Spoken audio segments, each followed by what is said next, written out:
السلام علیکم ورحمۃ اللہ وبرکاتہ۔ بسم اللہ الحمد للہ والصلاة والسلام علی اشرف الانبیاء والمرسلین نبینا محمد وعلی آلہ وصحبہ اجمعین ومن تبعہم بإحسان الی یوم الدین، اما بعد۔ باب قول اللہ تعالی افامنوا مکر اللہ فلا یأمن مکر اللہ الا القوم الخاسرون، وقوله تعالی ومن یقنط من رحمت ربہ الا الضالون۔ آج کا ہمارا جو عنوان ہے وہ قرآن پاک کی دو آیات ہیں جو میں نے آپ کے سامنے پیش کی ہیں۔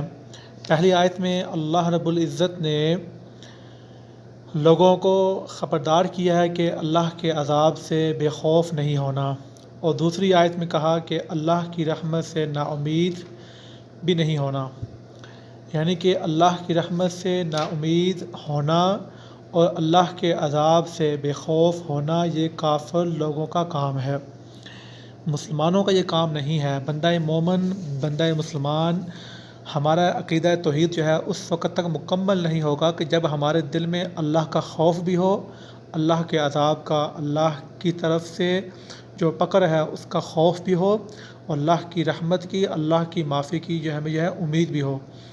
اور اللہ کے نبی صلی اللہ علیہ وسلم نے فرمایا کہ جو کبیرہ جو ہے گناہ، ان میں سے ایک یہ ہے گناہ کہ والیأس من روح اللہ، اللہ کی رحمت سے نا امیدی، والامن من مکر اللہ، اور اللہ کے عذاب سے بے خوفی۔ تو ہمیں اپنی جو ہے زندگی اس طرح ہماری ہو کہ ہم جو ہے اچھے اعمال کرتے ہوئے اللہ کی رحمت کی جو ہے امید رکھیں، اور اگر ہم سے کوئی غلطی ہو جائے تو ہم جو ہے اللہ کے عذاب کا خوف رکھیں۔ ہمیں جو ہے برا کام کرنے سے پہلے ہمیں اللہ کے عذاب کا خوف ہونا چاہیے۔ ھذا ما عندی واللہ اعلم بالصواب۔